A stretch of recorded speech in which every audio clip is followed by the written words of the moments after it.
Tryn, my friend, thank you so much for making this time and being in this conversation about how love calls us through life. I was just reading your book. I just downloaded it this morning, 15 Minutes of Fame, and it kind of inspired me with a question to start us off. And maybe you've been asked this before, but I love the frame in your book around, for people with Alzheimer's, holding a story of their life, a picture, a story to help them ground in their story. And I wondered if you've given some thought to your own story, if down the road someone were to help you get back to ground. What would be the story of Tryn? Oh, my story. Yeah. Oh, that's very sweet. Well, some years ago I did, maybe you've heard of the 5 Wishes document, Yeah. right? And it's like a will. I also have a will, but it's like, I want to wear my red wool sweater, and if I can't talk, I want you to play Little House on the Prairie and Martin Short and Steve Martin to make me laugh.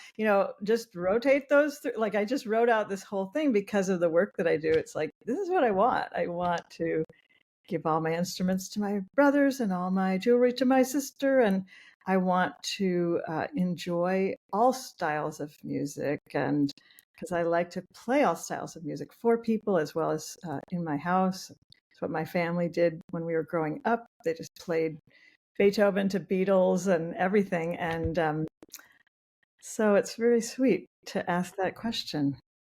Being in my middle 50s, it is an interesting question towards, aging. I don't feel like I'm aging. I feel like I've got a lot of vim and vigor left in me.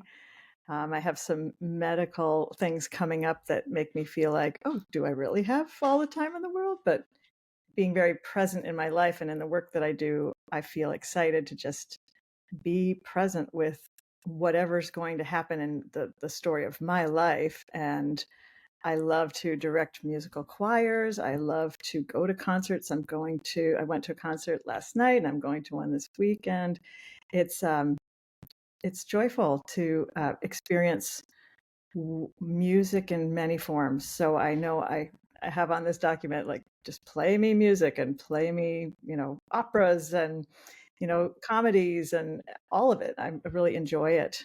And it's fun to try to hone down what I really prefer. Like, it's an interesting, again, the level of question about I'm happy with anything. Like, well, actually, there's really things that I really, really love that make me laugh. Young Sheldon makes me laugh like crazy every Oh, that's a minute. favorite of It's mine. really a funny show. Play it for me. Uh, so So yeah, something about your story or your 15 minutes of fame would be your music, your musical talents and gifts, and bringing that out in people. Does that yeah, feel like the primary thread? I also hear a lot about presence, and I'm very excited. I'm very interested in that. That's another thread that probably shows up. I'm guessing you're pretty present when you're playing music. Does music ground you in the moment when you're playing?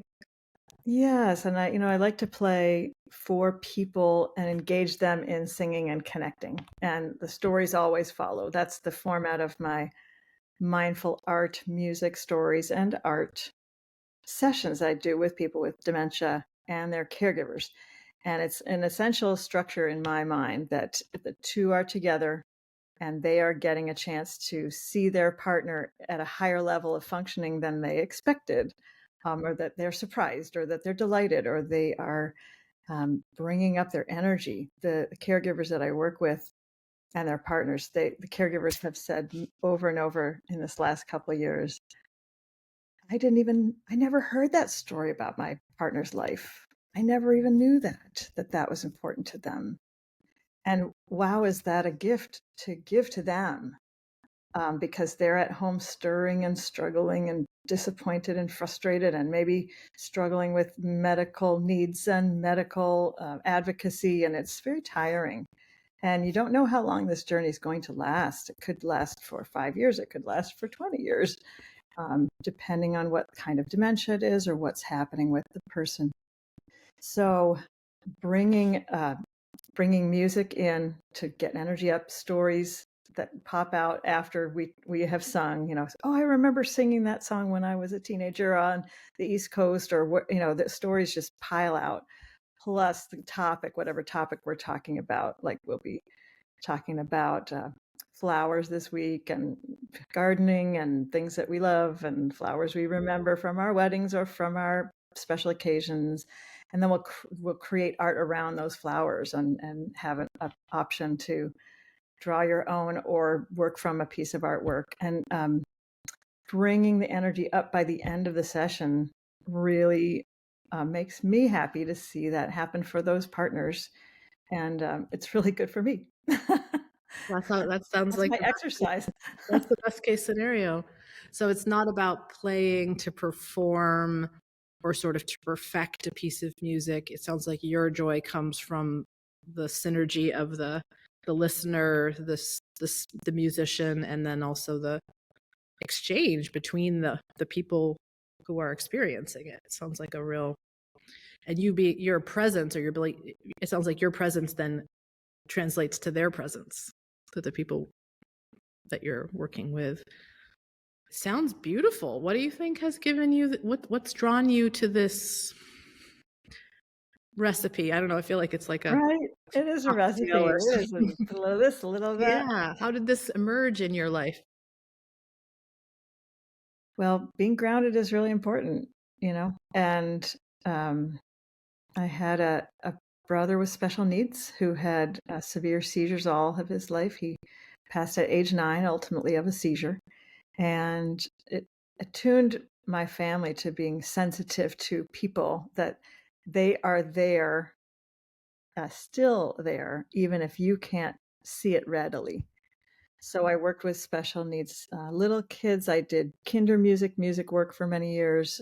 I studied as an elementary ed degree because I didn't want to just get performance, music performance. I felt like I've got music down.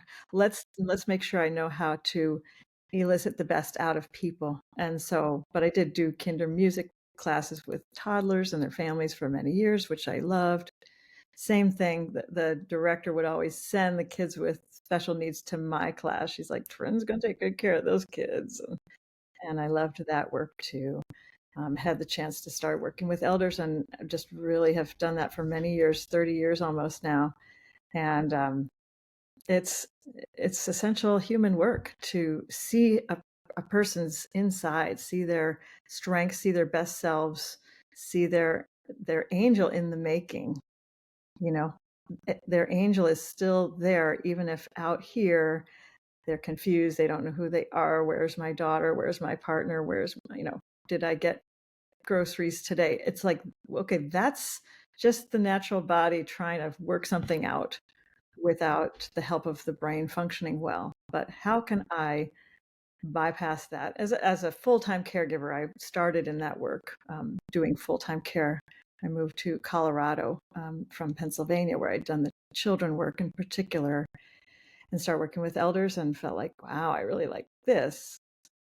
These are people who've had a whole interesting life, and now they're wandering around not sure what to do. And I'm like, well, we're going to do some things. Let's do some stuff. And let's not do boring stuff. Let's do great stuff. Let's do singing circles. Exercise circle was one of my jobs in the care home. So I added, I had these cards that were sayings. It was like, don't count your eggs before they're hatched. Everyone would say that, and we say, what does that mean? And they'd say, well, I had chickens when I was a kid. And oh, well, it means, don't put everything in one basket. And, we just talked and chatted and laughed, and we were having a snack, but the time would carry through the morning. Like, let's just remember that we have a whole bunch of people here with tons of life experience, and we are not giving them voice. Let's give them voice. How about it? Let's try it. And people were like, well, they can't talk. Like, well, actually, if you give them a chance, and it's like, you say something and they will respond. You can say, I remember when I had chickens when I was a kid. Oh, me too, me too. It's going to spark their memories. And so in my book, it's music, stories, and art, and all these domains. I'm offering people from the book 15 Minutes of Fame, One Photo Does Wonders, to bring you both back to solid ground. I'm offering people different options of what you can do at home with your person that you love, or the person that's driving you up a wall because you don't know what to do. You're like, I don't know what to do. So here's some things to do. Put out some photos, write some short stories, put them on the dining room table, put them everywhere, put them on the mirror, put them on the bedside table.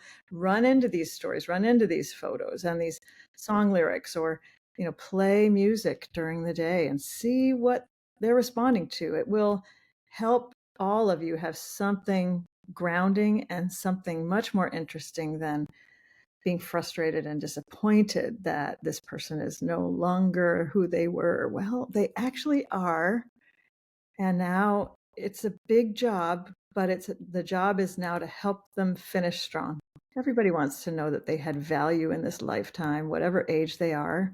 We want to know we're our faith is big on calling each other useful. And do we do useful things? Well, yes, we do. So can I remember a whole bunch of them for people who can't remember anymore, and see what shows up? Yeah. Yeah. I love what you said about that we're all angels in the making, and that angel is there even when our body might not be doing the things we wish. And I can certainly see how that could be so useful for people with dementia. I can also see how it could be useful for everybody to take the time to remind.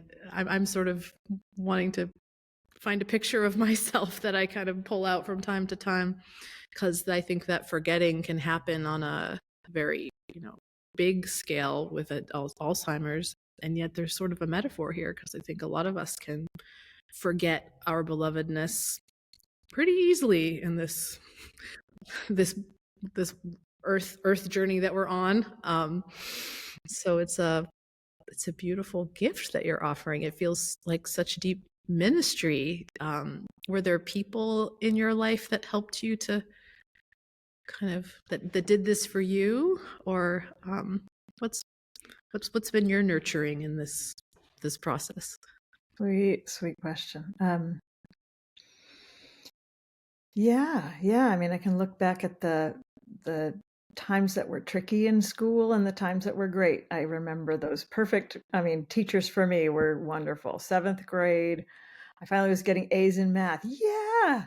I was getting terrible grades in math before, and this one teacher was really good at teaching me how to understand math, and I got it. Same with 10th grade math. It was geometry. I'm like, oh, I like this kind of math. And there was a teacher in my junior year of high school. I was just talking on a Rose family Zoom call. We have once a month calls with our big Rose clan now, about the teacher who failed me in freshman year of school for writing. And then my junior year teacher would do impromptu essays. So you'd come in, you didn't know when it was going to happen. She would say, okay, get out a piece of paper. You have 5 minutes to write on X topic. And I would get A's. Like conversational writing was my thing. And the teachers who insisted that I go write it, redraft and write it over and over, like that, those would get the worst grades. Like it just comes out of my mouth and I write it down, and then that's better than trying to rework something. Also in college, when I was finally picking courses that were my ones that I wanted to take, I was going towards education, and I started getting better grades as well. There's moments of, school is such a big part of our lives in this country. And so teachers make or break a child sometimes. Also, my family was just very curious and interested and engaged with the world, and traveling and caring about community. Growing up at Laurel Family Camp was a very important stage of all of our developments. We were little kids when the adults were just forming a camp, and then we became the adults and became the leaders. And it was welcoming to say, you should lead the music now at age 16. Really cool. And to have complete confidence that I could stand in front of a room of 100 people and lead 5 songs, like I could, and I did. And I never looked back. I've always done that and had that confidence and comfort because of those leaders that said, "Of course you can." When I was a leader, I did the same. I'm like, "Here's a 10-year-old who loves to play guitar. Get on up here. Come on." And, pay it forward to encourage the next generation to come from their strengths. Yeah. Yeah. It's always easy to say, "Well, a kid can't do this yet and they can't do that." Actually, how about look around and see what they can do and encourage that. So, yeah, these are the factors that have led to me being interested in people of any sort, especially kids with special needs or adults or people with dementia. They are not gone. They are still there, and they want to be present as well as any of us until they're done. When I did full-time work in the field, I would see people fade and they'd be fine. They're ready. They're done. Thank you. I've had all the time I need here and I'm ready to go now after being recognized for who they are, just in regular care, activities of daily needs and making meals and trying to keep people who are really agitated more calm. How do I do this? Try to find out some things about their lives and tell their story every day. Every day I told their story to them. You designed bathing suits. You were a lawyer at age 84. These are the things you've done. And they're like, "Oh, you get me. You know who I am." Woo! And they would just be so much happier than, "Come on, it's time for you to. Right. It can be so punitive Yeah. and just exhausting for the caregiver. But hey, if you come from their strengths and come from their respecting who they have always been, they respond. Yeah. They respond. It feels deeply holy because it does feel like, caregiving can be very, I forget the word you used, but just there's a lot to do, a lot to get from here to there and to do all the things. But I think life can be that way too, right? We're rushing from one thing to the next. I think about that with parenting, how much of my day am I spending telling my kid to stop doing one thing and start doing another thing? And how much of the day am I beholding them, which feels like what you're doing when you're telling someone's Beautiful. story, just beholding their being. And I certainly feel like I want more of that. I want more of that in life, is of just being present to another person, hearing their story. I wish we weren't always having to. It does seem, I mean, I guess it's always been the way humankind has been. We've always had stuff we've got to do. And sometimes maybe the stuff gets out of proportion. And then we're just kind of a means to an end. Like, when am I going to get to the next thing? And we're really missing the meat of life, which is that beholding of one another. And yeah, do you feel like you bring that beholding into like the other parts of your life, outside of your work? How is it with your Rose family? There are bad days and good days. Yeah. Well, knowing how to be present, I think I learned that in many ways, but maybe particularly with my brother Martin, who that's all he was present. He wasn't anywhere else. He was simply, and we were young. He passed when he was 9 and I was 10, and us younger siblings below that. But just to try and witness people. And if I can't do that because I'm HALT, hungry, angry, lonely, tired, right? HALT is a really important acronym. Then it's time to take a break. That's self-regulation, right? I was just reading up about self-regulation again this morning. There was a great little video on Facebook, and it was this woman. She talked for about 2 minutes, and it was like, she said it all. She said everything in one short video that she finally figured out that when she was always feeling stressed and always feeling sick, and doctors would say, "There's nothing wrong with you," and she's like, "I feel terrible." It's self-regulation. If you feel like you should be somewhere else, you should be doing something else, you should be doing better, you should be da da da, all the things that we litany off to ourselves every single day, we can, then we have to say, that is not the voice of God. Yeah. That is the voice of the devil. They're trying to make you feel like you're not good enough and you're not doing it right and you failed, and sometimes that voice comes from other people. Sometimes it might happen in the workplace or in a personal relationship, and I am not devoid of those things happening to me as well as in my world. But with the immense load of stress it feels like the world is under right now, whatever you think about the world, it is full of stressful situations.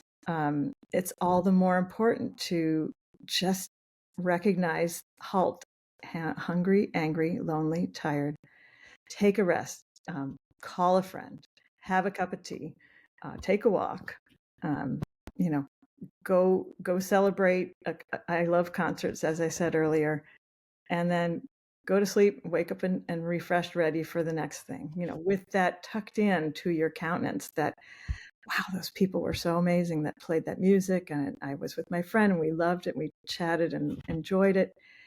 Tucking these things into our spirit and our countenance really does help us get through to the next place. The world is designed in cycles of seasons and cycles of day and night, and ups and downs, and all the passages in the Bible about my help comes from the Lord who made the heavens and the earth. That's my favorite one of all time. Just be coming back to ground, coming back to being present. I'm thrilled that I get to be in rooms of people where the most important thing is not about what's happening in the world, what the politics. It's about how can we feel better by the end of this hour and a Yeah. half, Yeah. and we will, and we do constantly. It's over and over. I see this happen every time. People are coming in the room disoriented, confused, tired, don't know what's happening, might be frustrated. By the end, they are singing, laughing, talking, sharing life stories, creating art together, and talking about anything. I mean, people will talk about anything when you bring up a topic that's interesting. It doesn't matter if they veer off topic, it's just getting the engine started. Like, oh, this is what we're doing. We're having fun. We're talking. We're feeling better. It's really important. And, I feel really, really blessed to Yeah. spend time that way.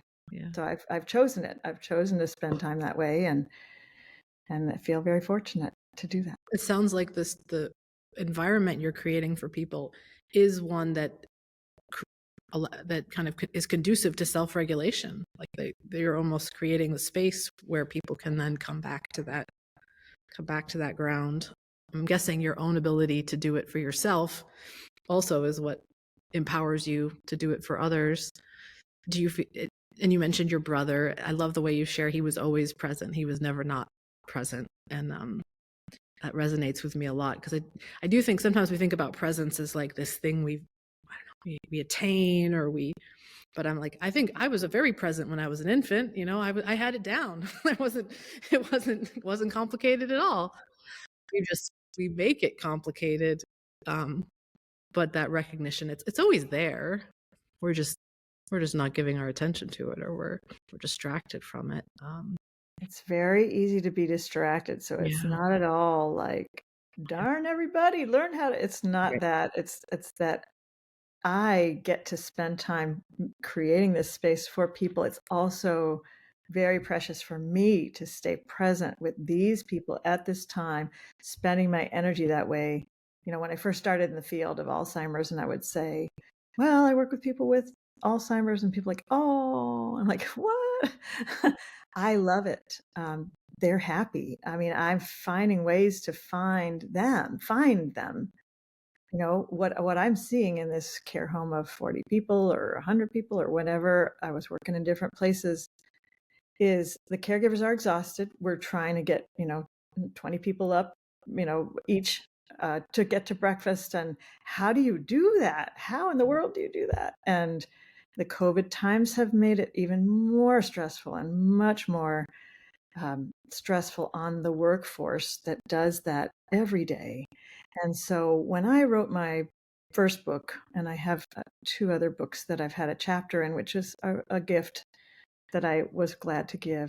I had in mind caregivers as well.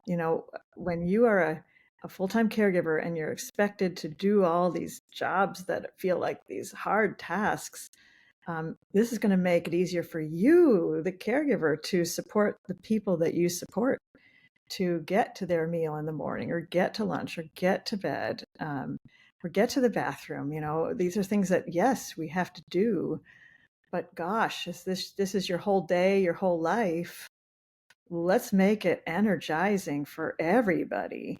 And the way that I just by observing and trying things is they're there. They're 100% under that facade of, the body that can't say what they mean. Or, I would learn from the nurse or the caregiver, the family, or somebody would tell me, okay, that person plays ukulele, or that person, did these amazing things. Then I would see them through those eyes. Okay. Like if I had the flu and I had to drive the bus or lead the conference, I couldn't do it, right? So then I'm going to see this person as a person who has a flu, who can't necessarily tell me who they are. But if I know who they've always been or that they care about, the things that they love, because again, in our faith, I feel like we are what we love. There's probably a passage or several about that idea that it's not just there are things out here that we love and the possession of them or something. It's like, no, because I love to create space for people, I'm creating it for myself and I'm modeling it for others. And it's valuable and it's keeping me sane, keeping me happy, and noticing when I need also a break and need a rest or whatever I need to be able to keep being present in those ways. It's very important. I wonder, when I did hospice chaplaincy for a while, I worked in quite a few nursing homes, and so one of the situations I encountered quite frequently that I wondered about were people who were beloved by the staff, who had really great relationships and connections, and were estranged from their families. And quite a few instances where they were just beloved, and then the family members would come in and they would share stories of harm, of like this person, they may seem delightful now, but let me tell you. And I don't know, I sat with that a lot, and I would often spend quite a bit of time with the staff and with the family, kind of honoring the past, but then also really wanting to honor the present, and that at this point in their life they were delightful, and that there was this love happening that maybe they hadn't experienced before. And so it was an interesting element of Alzheimer's and dementia, of people whose personalities shifted between how they were in one setting and how they are in another. And I wonder if you've encountered that, and how your work kind of weaves through that story. Yeah, that is really huge. It Yeah. happens a lot. Yeah.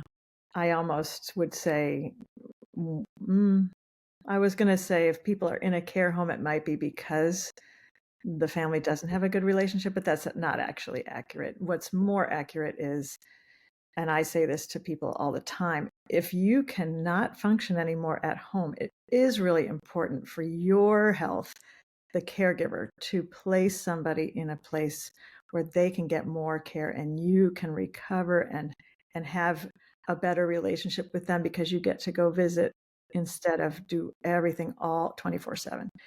So yes, I've run into that plenty. And I guess maybe it's the joy of community, and there are many people that get to foster a person to heaven, to support them getting there, because they will.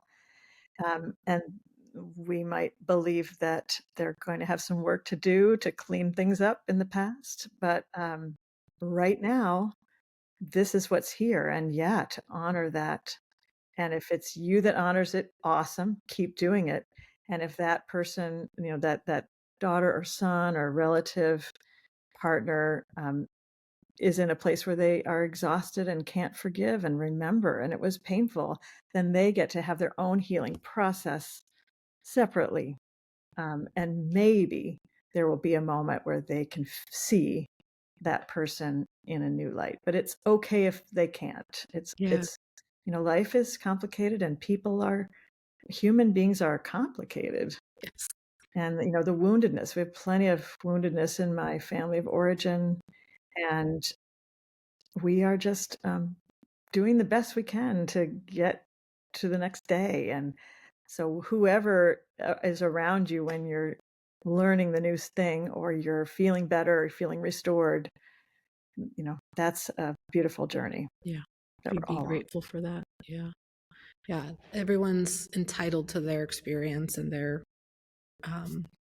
and the healing comes when it comes for all of us at different places, and it can keep coming after we're gone. Um, well, that was one of my favorite things when I worked in a small parish, was doing funerals for people in the community. And sometimes it was for people that were, there was conflict after their death. It wasn't and yet somehow in the stories, there was always some thread, because they were dealing with their own wounds, and they were making the best of it that they could from how they were nurtured. And um, it's nice to be able to find those threads. And it sounds like that's one of the things you're doing in your, I want to call it a ministry, because it doesn't sound so different from Yeah. parish life, finding that thread for the people you cared for, the thread of who they were. And how do you discover that? Is it through family stories, or what's your process for discovering what the story will be that you'll tell for a person? Nice. Well, I just wanted to also mention, yeah, it does feel like a ministry. And I actually wrote an article called My Ministry of Care. It's published back in 2014 in one of the General Church magazines, which felt really important to write. Yeah. Um, Yeah. and my third book, the chapter that I've gotten to give, is in a book called Dementia Friendly Worship. And really, it's a guide for any kind of worship you could ever imagine, from Baptist to Buddhist to Mhm. Sikh to Christian. What does a person want when they are in the throes of dementia? What kind of ceremony, what kind of songs, what kind of rituals will kind of bring them back to ground? And it's a beautiful book. So I have one chapter in that book, and it's available on Amazon. Um, it's really important that I got to get a chance to write as a Swedenborgian Christian, Yeah. Yeah. and say, well, these are the things that I believe, and things that bring people back. It's Amazing Grace, and it's Joy to the World, for Music, instance, for in the instance. music category. Uh-huh. Everybody knows those songs and Yeah. loves them, Yeah. and there's more about Yeah. that story in there. Yeah. So it, there are so many ways to discover a person's story, and if you've been in their lives their whole lives, guess what? Now you get to bring their best stories to them. Mhm. You can decide which ones are the ones, and you can see if the light comes in their eyes when you tell it, if that's the one. For me as a professional, if I heard something like, "You designed clothing for women, thank you," I would write that literally on an index card and put it at the table, and she'd be like, "Oh, yes, I did." And she would have a better day knowing that somebody really knows her from her strengths. "You play piano by heart. Wow." What is the thing that is the gem that I'm learning? And if it's people that I know even better, like these classes I've been leading since last year, got back sort of in the workforce after the COVID years. Um, Now I'm getting to know these people really well, and they will tell their favorite story about their lives every time. They will tell it every time, and it is a new story. the newness to me is this excitement of, this is what I love. This is who I am. This is really important to me. That's what they're saying.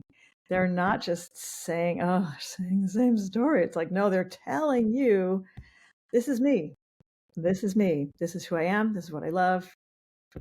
Hey, woohoo, I'm here. I'm here. And there will come a time when they cannot tell a story anymore. They don't tell that story, or they can't speak. Something might happen. Strokes often happen. And in fact, sometimes dementia really is a stroke that's happened. It's not a long-term brain thing. It's like, poop, it was a stroke. And now they cannot tell you their story. Well, luckily they told it enough that you know what it is. So tell it, You have. or write it down, or, there's lots of ways to find out who a person is. So yeah, they will tell you when they can. Yeah. So listen, I love the word beholding. It's just a beautiful concept, because that's what it is. I think in the aging side of things, we're closer to heaven. Now we're closer to passing and being finished. So how can I help this person complete their life here and feel satisfied, or feel known, or feel loved, or valued, and cherished? Is this the last time I'm going to see this person? The people who are coming out to the public, to classes, they're probably more likely to be living for a longer time. So it's not as urgent in that feeling. But when I worked in the care homes where I saw people finish their lives, several times, it was really important to me to, like, this could be the last time I ever see this person. So how am I going to spend our time? Yeah. There were people who, as you were saying earlier, people who were estranged from the family. And this woman was humorous, and she was funny, and we loved her. And her granddaughter was the one in touch with her. And she came in and gave her clothing, and sat and talked with her and things. And she was connected. This granddaughter had a chance to go to Europe with her husband and children for a special trip for maybe 3 months. It was maybe a work trip. And she said to us, I'm so concerned that my grandmother's going to pass while I'm away, and should I go? And we're like, oh my gosh, yes, you should go.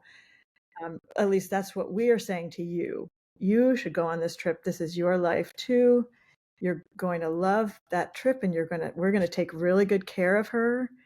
She did pass on the phone with her granddaughter on a phone call, and I happened to come in right in the morning shift when she had passed. And what a gift that we were able to take enough good care of her grandmother that she felt ready to take the trip with her family, and then have that lifetime memory, and also the trust in us.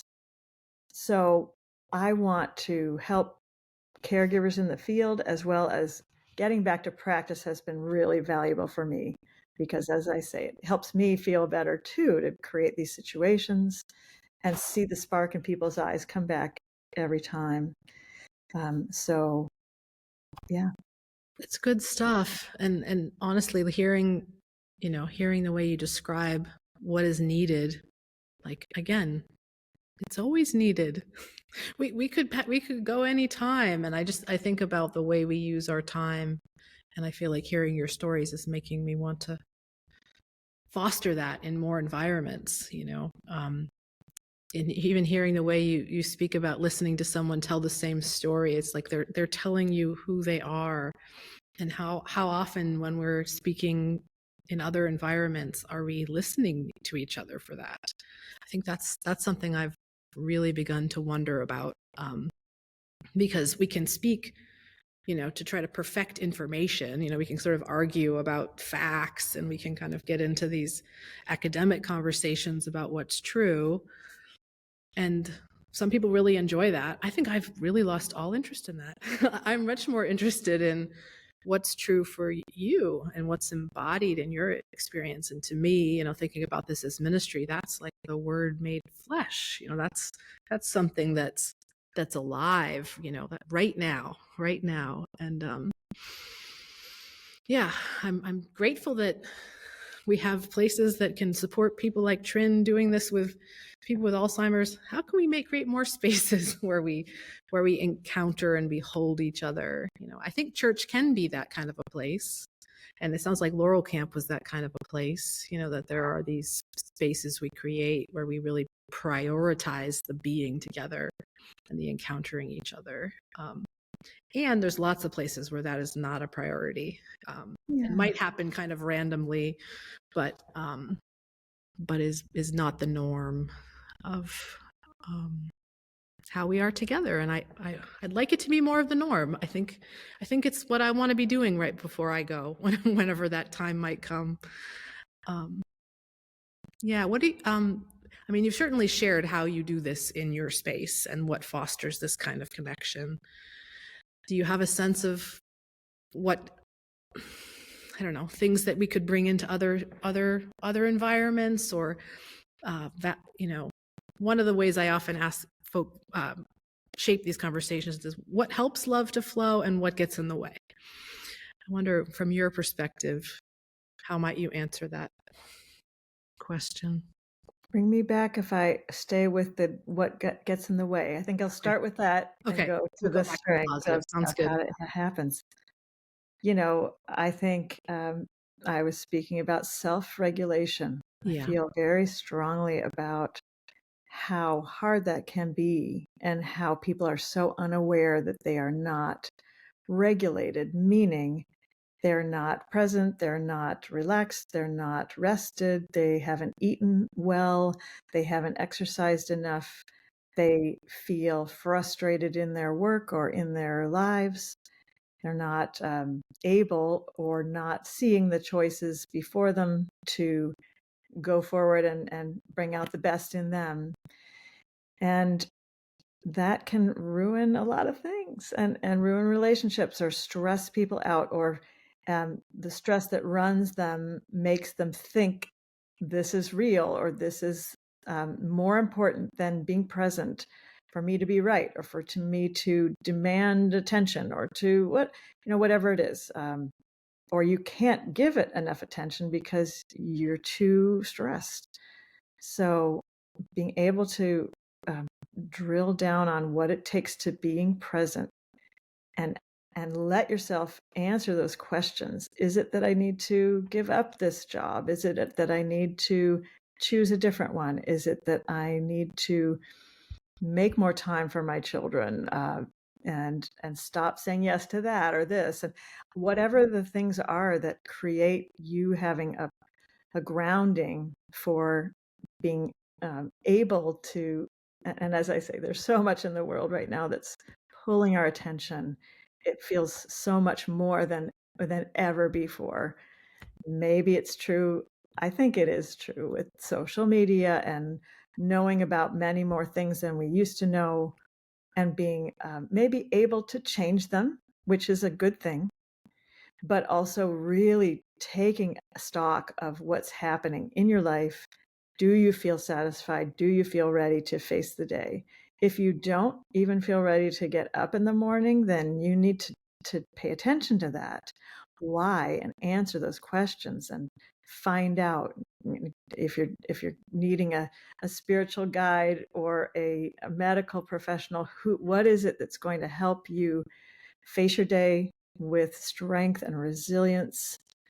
And then anything can happen. There's Dan Millman is a wonderful writer and speaker. I remember hearing him in the 1980s on the radio. I'm like, who is this guy? I wrote his name down. And there's some kind of quote about when you are just happy for no reason at all, then you have energy to decide what's next. You have energy to see where your attention needs to be. And that's just essential. It's so essential. It's so essential. And listening to you, I'm on my own journey, I think, right now of making these determinations. And I realize that part of getting to the place of even being able to think about what it means to be regulated, first I have to believe I'm like that peace is possible, and that I'm kind of worthy of being cared for, which does feel like a block. I know it's been a block for me. I'm sure it's been a block. And we live in a world that's so sort of so hyper, I don't know, hyper productivity focused. We're not often taught. I think it's growing. I think more and more awareness of self-regulation is emerging in the planet after a lot of years of, overextend yourself, work 70 hours a week, I think there's been a lot of self-abandonment that we're kind of recovering from. And in that journey of finding your place, I wonder what, you mentioned some, spiritual director, how, it is that question of like, what can you change and what can't, what you, accepting the things you cannot change and changing the things you can. I don't know. Do you have any wisdom for how you have found your way through that question? Because obviously we can't completely change everything about the circumstances on the planet. And as you're saying, there is I really resonate with that. We need to take responsibility for our own lives. And if we're waking up in the morning unable to move, that deserves our reflection. That's not maybe what God wants for us for this journey. How do you navigate the things you can't change, things you can? Well, as I said, I feel thrilled that I get to spend time in these spaces with, 14 or 20 people with dementia and mostly their caregivers. Sometimes it's in other care homes where it's me and a couple of other caregivers of the building with a bunch of people who have had these amazing lives and who want to be remembered and want it to be stimulated. If they're sitting there engaging and looking and listening and singing, then they want to be remembered and they want to be brought back. If I wasn't spending time in those rooms, I would be disappointed and frustrated and struggling. I mean, I've had some years of lots of good work and other times not. And I feel like because I never had children, work is my place that I express who I am and give to the world. And I don't go to big marches, but I'm thrilled that they're happening because people are standing up for what's important in the world, and all the things that I care about, from coverage for medical needs for veterans or for people with dementia or for children or special needs children. These are all things that are very important to me.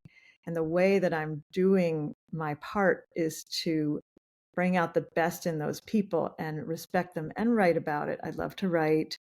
I have books that I've written and also posts that I write every week about the work that I'm doing, where I see who people are and bring that energy back. And I think that it's supportive to share those words of being able to see people. And so seeing ourselves, seeing others from their strengths, and finding those ways to show up in the world, whatever way it is. If it is to go to marches, great. If it's to serve in soup kitchens, if it's to, get your spiritual degree after many years of thinking you should, or whatever it is that inspires you, go and do it if you can, and find the way, and find a small way, and maybe it will grow into a larger way to do that. So your ability to be of use in the world, to be doing what you love, sounds like a balance kind of emerges from that. Sounds like a pretty good journey. Sounds like you've been, some people go on these big zigzag journeys where they try one thing, but it sounds like there's something very organic about the way your life has unfolded, from that 16-year-old Laurel Camp playing music to what you're doing now. My life's been a little zigzaggy, so I'm always appreciating when I find people who just sort of know who they are and what they love and do it. Would you say that that's always sort of? Yeah, I mean, my journey's had plenty of zigzags, Okay.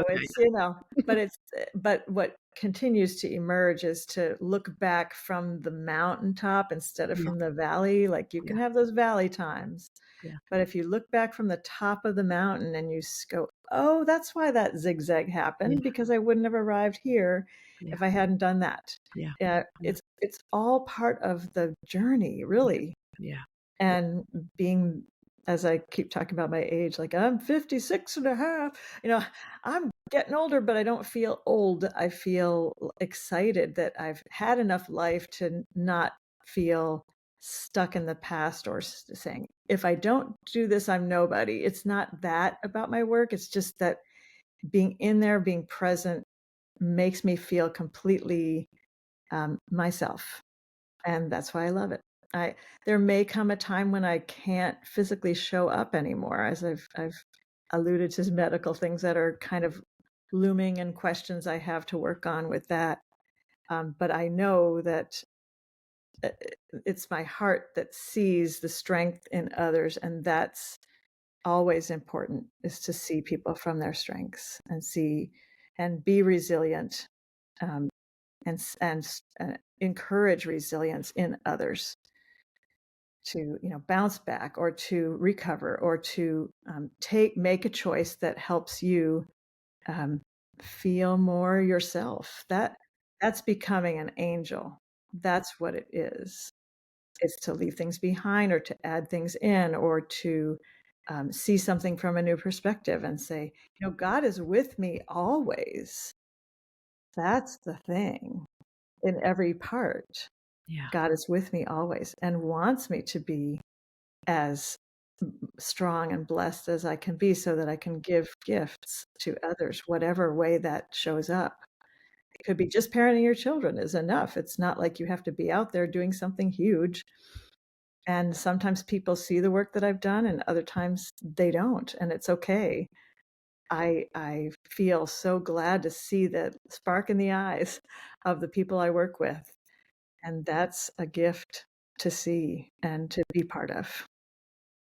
Beautiful. I have no doubt that whatever comes next on your journey, you will be able to continue to behold people and to see the angel in them.